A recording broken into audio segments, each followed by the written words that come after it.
pag-aaralan na encounter naman po, sino naman pong individual na binago po ng Diyos ang buhay. Okay? And let's go to our text muna, and we will just be reading verse 15 and verse 17. Luke chapter 17, verse 15 up to verse 17. Basahin ko muna po. Ako na lang po magbabasa. Verse 15, and one of them, when he saw that he was healed, isa po sa mga leper, turned back, and with a loud voice glorified God, and fell down on his face at his feet, giving him thanks. And he was a Samaritan. And Jesus answering said, were there not 10 clans? But where are the 9?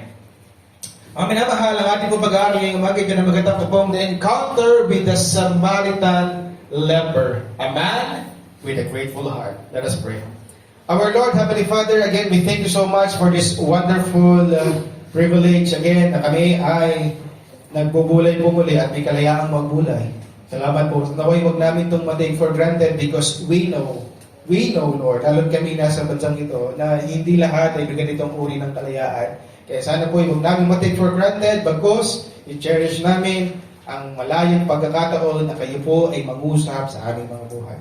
Wala pong maitaas kundi ikaw lamang. Ito po isang dalangin namin. In Jesus' name, Amen and Amen. Okay, so then, just like I said, we're going back sa ating nasimulang series kasi last week po yung ating recommitment. So, nag-divert muna po tayo sa Old Testament pero balik ulit tayo sa mga encounters with our Lord Jesus Christ. Okay?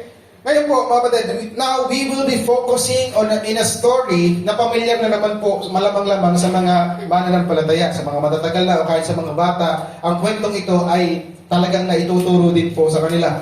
Okay? Yan, sa Tagalog may kilala sila na yung 10 ketong in or the 10 lepers. And as part of our theme, gratefulness to God's faithfulness, I want us to realize in our study that it is not just a matter of thanksgiving. Pag sinabing gratefulness to God's faithfulness, hindi lang ito basta, thank you Lord, praise the Lord, hallelujah, amen. No. Or hindi lang ito din basta appreciating God. It is something more. Isa ang kwentong ito, mga kapatid, sa mga sikat na kwento sa buhay ng ating Panginoong Jesucristo. Kahit noon, dati pa ako, hindi pa ako actually mananampalataya, nasa dati pa akong simbahan. Alam ko na rin po ang kwentong ito. Isa sa kadahilanan ay dahil napaka-obvious po ng lesson na itinuturo sa kwentong ito. Okay, isang pares ko po sa inyo yung kwento. Jesus was in a certain village and then the leper from afar off asked to be healed. He commanded them to go to the priest, and while they were on the way, all of them got healed. But only one of them returned to Jesus to give glory to God. Okay? Napaka-obvious po ng lesson kahit simpleng tao na hindi alam yung kwentong yan o hindi masyadong malalim sa Christianity, he will see the moral lesson in the story at yun po ay ang pagkakaroon ng gratefulness. Pagpapasalamat sa natanggap na blessing. Pero hopefully mga kapatid, mas lalo pa nating laliman at mahalin ang kwentong ito. And while we meditate it deeper. Okay? Isa-isayin natin. Verse 11. And it came to pass as he went to Jerusalem and he passed through the midst of Samaria and Galilee. Just to give us an idea kung ano yung lugar na yan, mga kapatid, yan po ang Samaria at ang Galilee po ay nasa taas. So, ang Panginoong Kristo po ay nakatira sa Galilee. Diyan po siya nagsimula ng kanya pong ministry. At ang Samaria po ay yung napakalaking lugar na yan bago po bumunta ng Judea. Okay? At kaya po siya dumaan din diyan papunta ng Jerusalem nung siya po ay malapit ng mapa ko. So, mga kapatid, as you can see sa map, makikita natin dyan kung gaano kalapit ang Galilee. So, nasa pagitan po siya dyan, within the midst, kung saan man po dyan sa parting yan, yung village na tinigilan po ng ating Panginoon. Okay? At kaya rin po nabanggit kung nasa ng Panginoon para hindi na rin tayo magtaka bakit may Samarian doon sa 10. So, yun po yung dahilan. Okay? Dahil malapit po sila sa Samaria. Okay? So, ang context para lalo po natin maunawaan, mga kapatid, who are the Samaritans? Who are the Samarians? Bakit sila po ay nakatira sa Samaria, which is obvious, okay? They're still part of Israel. Kung yung mapapansin, part sila ng bansang Israel, Pero kaya distinct ang tawag sa kanila kung bakit may special na tawag sa Samaritano kahit sila yung mga Israelites din naman at ang bansang at ang lugar na yan nasa Israel, bakit distinct ang kanilang ikang pangalan or pagkatawag? It is because hindi sila pure na mga Israelites. What do I mean hindi sila pure? Kapatid, sila po ay nalahian ng ibang lahi, lalo na po ng Old Testament. Dahil during the captivity po ng Assyrians, okay, sa Israel noon, dito po sa bahaging ito na malagi ang mga Assyrians at ang nangyari nga po ay nahaluan ang mga tao dyan ng ibang lahi. Ng iba't ibang mga lahi at yun na po yung mga naging bunga, yung mga nakatira po diyan. Okay? To be specific mga kapatid, ang Samaria ito, sa hati po, di ba naghati-hati po ang mga anak ang 12 tribes regarding sa kung ano yung mamanahan nila sa Israel. Actually mga kapatid, to have you an idea, ito pong Samaria ay bahagi po ng mana ni Joseph. To be specific, ito po yung kay Ephraim. Okay? Kung mababasa niyo po yung kay Ephraim sa Old Testament, yan po yun. Okay? So, at may history din po na ang mga Samaritans, mga kapatid, ang nanggulo. Noong si Nehemiah ay nire-rebuild po ang temple. Mababasa niyo po yan sa Nehemiah chapter 6. Okay? So yan po. Sila ay may ibang lahi, tapos sila po ay, nung mayroon pa silang pass, sila po ay pumigil na magkaroon po ng templo sa Jerusalem. So yun po mga kapatid, ang naging problema sa bahagi po niyan. Okay? So mga kapatid, with that, kinasusuklaman po sila ng mga Israelita, ng mga purong Israelita or Hudyo. Ano po? Ang lahat ng mga Samaritans ay kanilang kinagagalitan o meron silang masamang pag-iisip or tingin. Just to give you an example, ito po ang bahagi po ng pag-uusap po ng Panginoon nung kanya pong nakausap ang Samaritan woman. Pag-aaralan din natin po yan sa hinaharap. Okay, John chapter 4 verse 9. Ito po yung reply ng babae nung siya po kausapin ng Panginoon at humihingi ng tubig. Ang kanya reply is this. Then said the woman of Samaria unto him, Jesus Christ, how is it that thou, being a Jew, asketh drink of me, which am a woman of Samaria?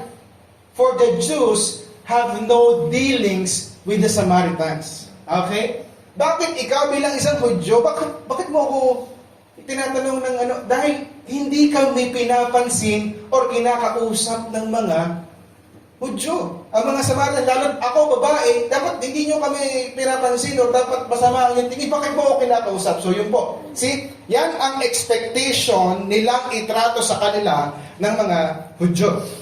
Ano po? At ito naman po, actually, ang tingin ng mga Hudyo sa kanila.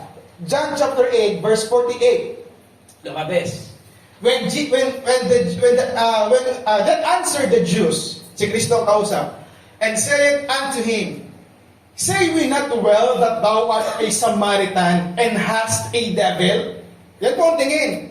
Tingin niyo po ang pagiging Samaritan ay parang kantsaw or parang panloloko, makiri. Isa ka namang Samaritano. Yan, parang, alam mo yun, parang panggalaw or pambuli. Okay? At ikaw ay may demonyo. So, yun po, so to give you an idea, yan po ang sitwasyon ng mga Samaritano. And then, look tayo sa verse 12. And as he entered into a certain village, mga kapatid, okay, there met him 10 men that were lepers, which stood afar off. They are standing far from the Lord Jesus Christ. Bakit sila malayo? Mga kapatid, it is for the reason, mga minamahal, na ang sakit na leprosy, ito po ay pinadidirihan ng mga tao. Actually, yan po ay drawing lamang po yan. Pero pag nakita po niyo yung tunay, hindi ko na po inilagay dyan. Dahil syempre, kakain pa tayo mamaya. Okay? Pinadidirihan po yan ng mga tao as if hindi pa malala na sila ay pinadidirihan dahil nga po ng sakit na yan. Kasi yan po parang naagas po talaga yung balat, parang unti-unting kinakain, unti-unting nawawala. Okay? Pati buto, actually. Pero, ang leprosy po noon is seen by the people as a curse of God. Okay? Cross-reference, Numbers chapter 5 verse 2. Command the children of Israel that they put out of the camp. Okay? Tanggalin, alisin sa camp, ilayo, ilabas sa camp. Alin? Ang mga leper, everyone that had an issue, yan po yung issue sa dugo, sa mga kababaihan, and whosoever is defiled by the dead, yung maghihimi po sa mga bangkay, sa mga patay. Okay? Itinuturing siyang marumi. And at the same time, for hygienic purposes na din. So in short, mga kapatid, they are outcasts. Ang mga lepers, mga kapatid, ay mga outcasts. Kaya naman, mababasa natin sa verse 13, and they lifted up their voices and said, Jesus, Master, have mercy on us. Lifted up their voices. Sumisigaw sila, hindi lang dahil sila yung malayo sa Panginoon, kundi it depicts desperation for healing. Sabi nasa natin kanina, mga kapatid, yung leper, yung may issue ng blood, at saka po yung humipo ng patay. Sa tingin ninyo, mga kapatid, tanungin ko kayo, alin sa tatlong iyon ang mahihirapang makabalik sa loob ng kampo? Alin sa tatlo? Yung may issue ng dugo, pagka ilang weeks ba yan, ilang days ba yan? 3 days, 4 days, 1 week, okay na, tama? Yung po humipo sa dugo, basta po yan, gumawa lamang ng ritual, cleansing, something like that sa priest, o kaya sa mga paghuhugas, pwede na ulit pumasok. Ang leper, hanggat hindi gumagaling, hindi makakapasok sa kampo. Ganyan po kahirap. Yung leper, mga batid, hindi sila makakapasok. As in, hindi sila. Once na sila po ay magkaroon ng sakit na yan, talagang sila po ay outcast na. Kasi ng mga batid, nung panahon yun, wala pang gamot, wala pang vaccine. And if you have read the Old Testament, common po talaga ang parusa ng Panginoon na leprosy. At actually, buong Leviticus chapter 13 ay dedicated about leprosy. And as we can read, they call the Lord Jesus Christ, Jesus, Master, have mercy on us. Okay? Hindi na nakakapagtaka na talagang kilala nila si Jesus kasi Luke chapter 70 na yan, alam na nila na si Jesus Christ ay nagpapagaling, siya ay naghihimala, siya ay talagang nagangaral na siya ang Kristo at ang anak ng Diyos. So talagang humihingi sila ng what? Mercy.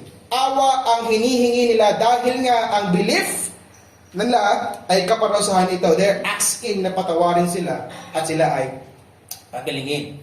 The same time, mga kapatid, nagmamakaawa sila dahil hindi lang may sakit, kundi dahil, mga kapatid, sabi ko nga, they're outcast. Once na sila ay magkaroon ng leprosy, sila po ay nasa labas na agad ng village, ng seat, ng society, hiwalay na agad sila. Okay? So, just imagine, malayo po sila sa kanilang mga mahal sa buhay, sa kanilang mga kaibigan. Hindi na sila makakapag-aral, hindi na sila makakapagtrabaho. Automatic, ang lahat ng leprosy ay agad, pulubig. Ganun po, mga kapatid. Just imagine that. That's why they're asking, have mercy on us. Kasi gusto na namin makabalik sa aming dating buhay. Gusto na namin maging normal uli ang aming buhay. Maawa ka sa amin, hindi lang dahil ng sakit, kundi dahil ng kalalagayan nila sa mga pagkakataong iyon. Verse 14, and when he saw them, he said unto them, go show yourselves unto the priest. And it came to pass, as they went, they were cleansed. Pansin mo natin yung naka-highlight, mga minamahal. Sabi dyan, ang reply ng Panginoon is very interesting. Okay? Sabi niya sa kanila, hindi niya hinipo, hindi niya pinahiran ng kung ano, hindi niya binuhusan ng tubig. Ang sabi agad niya sa kanila ng mga nahingi ng tulong, pumunta na kayo sa priest, magpakita kayo sa priest. Alam niyo kung bakit? Yung priest, mga kapatid, malaki ang role niya with regard sa mga may leprosy. Okay? It is a Levitical rule na pag may gumaling sa sakit ng leprosy, ang priest po ang magpo-pronounce kung malinis na o magaling na nga ang may sakit. Okay? Sila din ang mag-ano kung himala ba yung nangyari o hindi. Okay? So, ibig sabihin, pag sila po yung na-pronounce na sila yung malinis sa priest, ang priest po magsasabi, pwede na uli silang pumasok sa camp or sa village or sa society. At mababasa natin yan sa Leviticus chapter 14 verse 2. This shall be the law of the leper in the days of his cleansing. He shall be brought unto the priest. So, yan po. Alam na alam. Talagang biblical po yung sinabi ng Panginoon. Pero ang nakakamangha dito, mga kapatid, ito. Isipin nyo ha, binigyan na niya agad ng assurance ang 10. Pumunta na kayo sa priest. As if parang sinasabi niya, assured na, gagaling kayo. Okay? Kaya magsabi na agad kayo sa priest. Okay? So, and then, pagbalik natin sa verse 14, go show themselves unto the priest, and it came to pass that as they went, they were cleansed. They. Ibig sabihin, take note, lahat po ay gumaling. Lahat ay gumaling sa leprosy. Ano po? So, on the way pa lamang, sa priest ay gumaling na sila. But in verse 15, And one of them, when they saw that he was healed, turned back and with a loud voice glorified God. Okay? One of them turned back na nagpupuri sa Panginoon sa nangyari sa kanya. Isa lang ang bumalik. Okay. Let's just stop in a moment and analyze things sa kwentong ito to appreciate the situation. Mabalit, please be reminded. Please be reminded. Magkakasama silang 10 noong inutusan sila ng Panginoon nung pumunta sa priest kasi sa kwento parang dating isang direction po yung nangyayari paghingi ng tulong. Okay? At the same time, nasa gitna po sila ng Galilee at Samaria, so kaya normal po na sila po yung magkakasama. Pero mga kapatid, kumbaga, parang barkadahan na sila dito. Ano po? At di ko alam kung ika nga po ay talagang ganun ang sitwasyon noon, kasi kayo ka pa naman nga sasama kundi sa kapwa mo din outcast, kung walang taong gustong lumapit sa iyo. The thing is, mga kapatid, ito yung hindi natin sure, kung pare-pareho ba sila ng direksyong pinuntahan. Okay? Lalo na at may isang Samaritan, marahil, saan priest siya pumunta? Sa priest ng Samaria o sa priest ng Galilee? Okay? So yun yung hindi natin sure, kung sila yung magkakasama. So ipapalagay na lang natin magkahiwalay. Pero mga kapatid, ano man, same pa din po yung point. Iisa lang ang bumalik. Okay? Iisa lang yung bumalik. And then in verse 16, look at this. And fell down on his face at his feet, giving him thanks. And he was a Samaritan. Let's go to our first one. Now, he experienced what mercy is. This person with a grateful heart ay nakaranas kung ano talaga ang ibig sabihin ng awa. Do you really know, mga kapatid, what mercy really means? Inulit ko ha, alam niyo po ba talaga kung ano ang ibig sabihin ng kinaawaan? I'm not talking about the definition, mga kapatid, kasi mercy basically means not receiving a well-deserved punishment. Yun po yung definition ng mercy. Na hindi mo tinanggap ang isang parusang karapat-dapat mo namang tanggapin. So, ibig sabihin, kinaawaan ka. Pero mga kapatid, hindi po definition lamang ang aking tinatanong na kung alam ninyo. Kasi mga kapatid, ang ibig kong sabihin ay ito, pag naranasan mong patawaring, nauunawaan mo ba talaga kung ano yung tinanggap mo? Ulitin ko ha. Halimbawa, naranasan mo ikaw'y mapatawad sa kasalanan. Okay? Ang sunod kong tanong ay, iyo bang naunawaan kung ano ang natanggap mo? Okay? Ang Samaritan na ito, mga kapatid, after niya ma-realize na gumaling siya, ang unang response niya talaga ay ang bumalik sa Panginoon. At mababasa nga po natin yan sa verse 15. And one of them, when he saw that he was healed, he turned back. He turned back. Siya po ay talagang nag-180 degrees at siya po ay bumalik yun agad. Ang unang pumasok sa kanyang isip, gumaling ako, kailangan kong bumalik. Take note, glorifying God. Tingnan nyo ha. He is glorifying God. Pabalik pa lang siya, nagpupuri na siya sa Panginoon. Why? Alam niya ang Diyos ang nagpagaling sa kanya. Right? Ngayon, ito ang gusto kong inyo makita. Alam niya ng Diyos ang nagpagaling sa kanya. At ako'y naniniwala, alam din niya na kahit saan siya naroroon, pakinig at kita siya ng Diyos. Tama? Alam niya yun.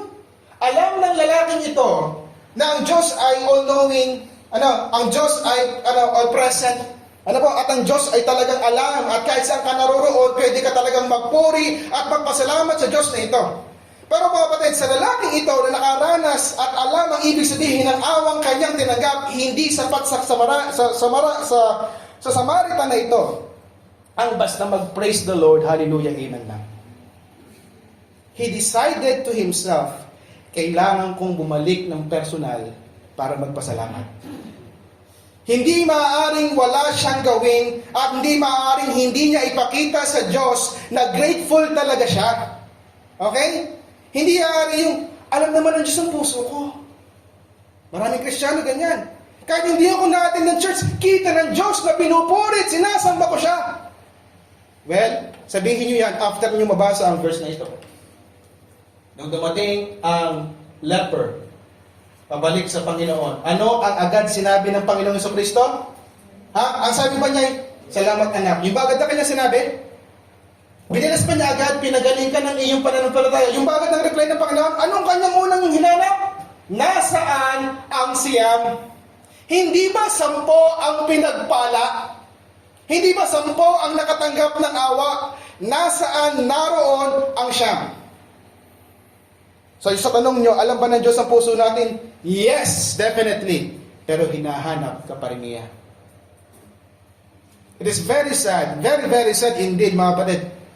Kasi maraming beses, even mga kapatid, I witness as a worker, as a leader, as a counselor, noong ako po ay nasa Pilipinas pa, sa church, sa Pilipinas, there are many Christians. There are many Christians na pag nasa pangangailangan, they are super marugdog sa pagpipray. They're super lumuluha, tumatangi sa harapan ng Diyos, nakaluhod pa sa altar, at napaka-aktibo. Lagi mong makikita sa mga gawain dahil nga may pangangailangan. Pero once na sinagot na daw ang kanyang panalangin, tsaka naman siya nawala sa gawain. Na nakakapag-isip tuloy kung saan nanggaling yung sagot. Sa taas kaya o sa baba? Kasi ako'y naniniwala ang galing sa Diyos na sagot ay nagbibigay lalo ng grateful na puso. O baka hindi natin naiintindihan ang ating tinanggap at hinihinging kaawaan. Kapatid, seryoso ako sa bagay na ito. Na, why is that? Bakit gaganon? Ano po? Alam niyo po, yung last Wednesday, naghahanap kami ni Sister Kathleen ng ATM. Hindi kasi common dito ang ATM sa Vietnam, hindi katulad sa Pilipinas, bawat kanto meron. Kahit dito parang kahit may bangko, walang ATM. Ano po? Talagang hanap kami. Kahit pa sa mga traffic at ganyan, hanap kami. Okay? Kahit gutom na, hanap pa din kasi kailangan. Okay? Alam niyo po, naalala ko bigla yung ilustrasyon na narinig ko na sabi, na para bang ang tingin natin sa Diyos ay parang yung ATM lang. Pagka wala ka ng pera, hinahanap mo ito. Pero pag nakuha mo na yung pera, saka mo na lang ulit maalala pag wala ka na ulit pera. Ay, ganun lang ba ang Diyos sa ating mga paningin? Saka lang natin nakikita at saka natin nagiging seryoso sa paglilingkod at seryoso sa pananalangin dahil tayo ay may mga pangangailangan. SLBC, nasaan na ang mga nagsasabing kinahabagan lamang po ako ng Panginoon ng 2024? Kapatid, hinahanap ka ng Diyos. Nasaan kanya natatagpuan lalo na sa araw na kanyang ikaw ay inaasahan. Sa mga gawain na ikaw ay inaasahan. This man knew na awa talaga ang natanggap niya. Sa Samaritano na, leper pa. Tama? And yet, nabigyan ng second chance sa buhay. Ano po? Kapatid, the question is, nakikita mo rin ba ang iyong sarili na ikaw ay kinahabagan lamang? Amen? That experienced mercy. Number two, He decided what his priority is. He decided what his priority is. Okay? What do I mean, mga kapatid? Verse 14. And when he saw them, Jesus Christ, he said unto them, Go show yourselves unto the priest. And it came to pass that as they went, they were cleansed. Okay? So napakalino dyan mga kapatid, talaga na sila'y gumaling.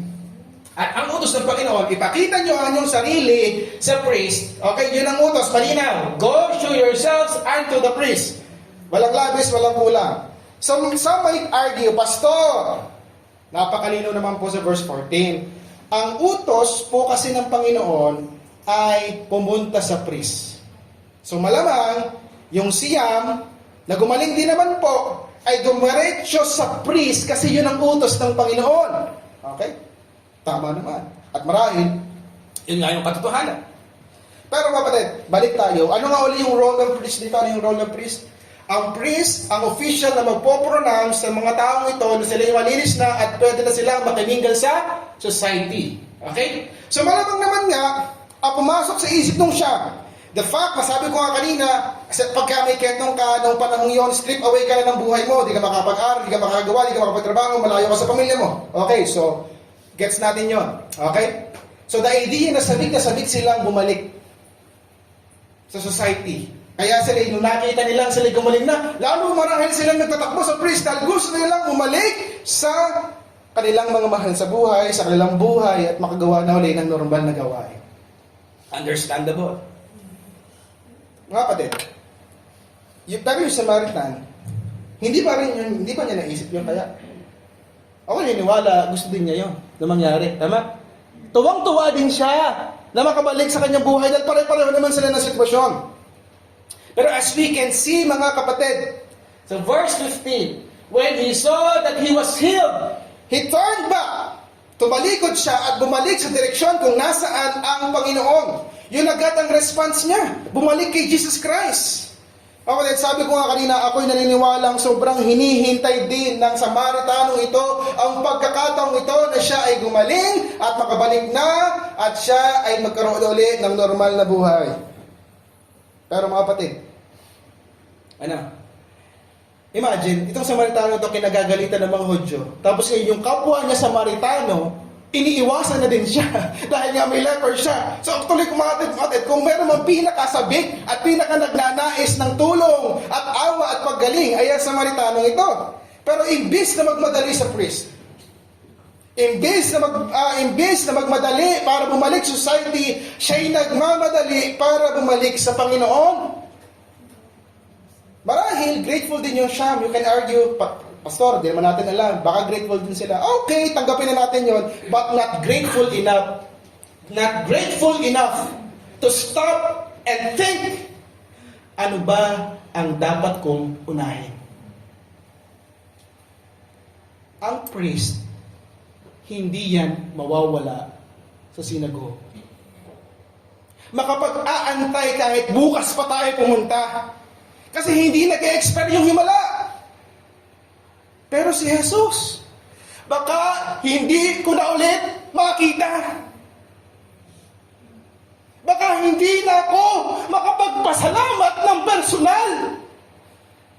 Ang pamilya ko makakapag-intayan, ang society makakapag-intayan, ang priest hindi aalis yan. Pero si Jesus, minsan ko na lang siya makasagupa. Hindi ba ako uuna doon? At ipakita sa kanya, Lord, maraming salamat po. Church, never think, kaya na pinag-aralan namin kayo sa Sunday School, never think na hawak mo lagi ang bukas. Na lagi kang may pagkakataon.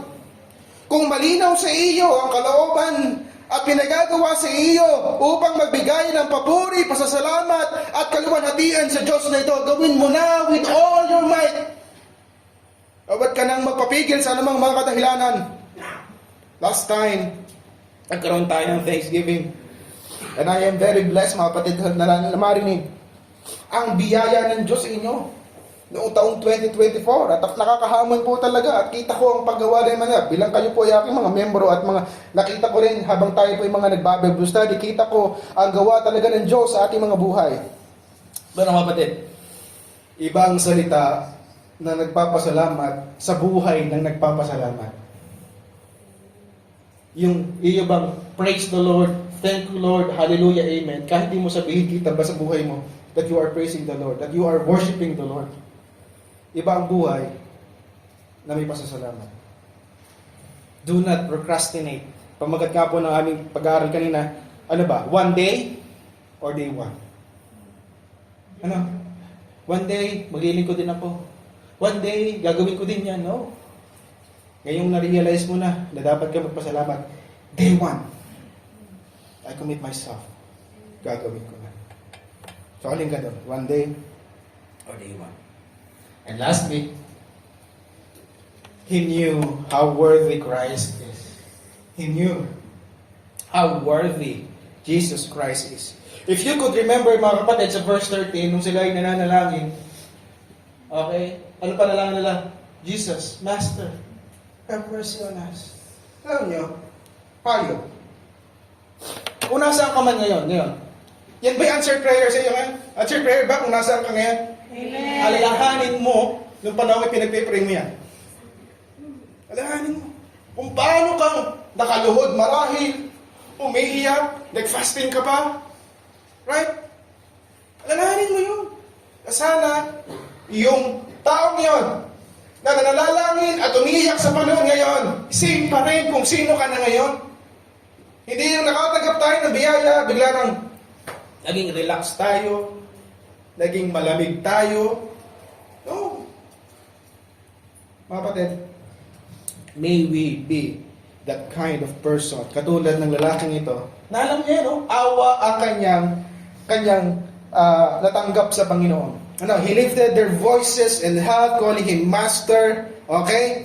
They knew, mga kapatid, by this time, that Jesus Christ is a miracle worker. Na marami talaga siyang napagaling. But look, the Samaritan, when he saw that Jesus Christ again, okay, anong ginawa niya? Anong response niya? Nung nakita niya si Christ, wala nang sabi-sabi, wala nang imig siya agad, ay nagpatira pa sa kanyang harapan, sa kanyang paanan. Giving him thanks. Okay? Giving him thanks. Ano itong posture na ito, mga kapatid? Hindi po worship ito? Ano? Isa sa mga patunay na si Christ ay tumatanggap ng worship because He is God. He is the Son of God, mga minamahal.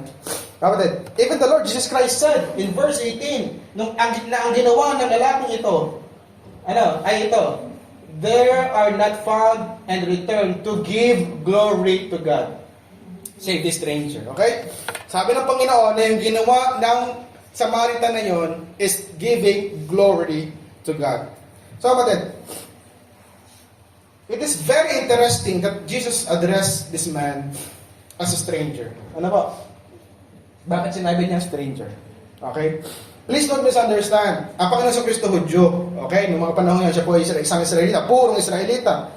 Okay? Pero, nung tinawag niya siya na stranger, hindi po niya minamaliit ang Samaritanong ito at this moment. Actually, mga kapatid, he is lecturing the apostles. Tama? Bakit kailangan pa sabihin yon? Walang bumalik para magpuri sa Diyos kundi itong taga-ibang lupa. Sinong kinakausap niya doon? Yung Samaritano hindi. Sino kausap niya? Ang mga alagad, tama? Pinare-realize niya sa mga alagad ang bagay na ito. Na ano? Sino ang bumalik? Ang Samaritano na minamaliit ng tingin ng mga tao. Okay? And the Lord Jesus Christ is saying here, wala yan sa kung sino ka, sa kung anong nakaraan mo. The question is, are you grateful sa blessing ng Diyos sa iyong buhay? Okay? Kahit sino ka pa, kahit ano pang napag-aralan mo, kahit PhD ka ng theology, divinity, or what, ang tanong, how grateful are you sa Diyos? Sinasabi mo, kinahabagan ka lamang. And this Samaritan, mga kapatid, see Christ as worthy. Worthy of His time. Worthy of His first priority. Worthy na balikan. Hindi natin alam kung gaano kalayo na siya naglakad. Okay? Hindi natin alam kung gaano kalayo pa kanyang uuwian. Pero He saw Christ na worthy ng kanyang oras at panahon at ng lakas. Kapatid, church, do you also see Christ as worthy of your time, your talent, and your treasure? Sabi ko nga kanina, madaling lumabas sa bibig ang hallelujah to God or praise be to God. Pero sana mga kapatid, sa mga buhay natin, kahit wala nang imik yan, kita sa buhay mo na nagpupuri ka sa Panginoon. So mga kapatid ko sa Panginoon, this is the right response pag may tanggap tayong blessing sa ating Diyos. Ito po yung right response. Lalo natin siyang nakikitang worthy ng ating lahat. For the Samaritan, Christ is worthy na unahin kaysa kanyang pansariling kasiyahan na makabalik sa society. Worthy na balikan, worthy na pasalamatan, worthy na bigyan. Kapatid, alam natin na isa sa pinaka nakakatamad gawin ay ang bumalik. Tama? Pag may nalimutan, nakakatamad bumalik.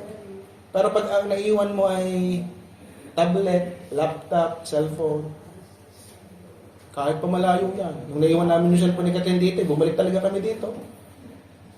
Kasi wala pang pambili bago. Pero nalungkot siya. Akala niya makakabili ng bago.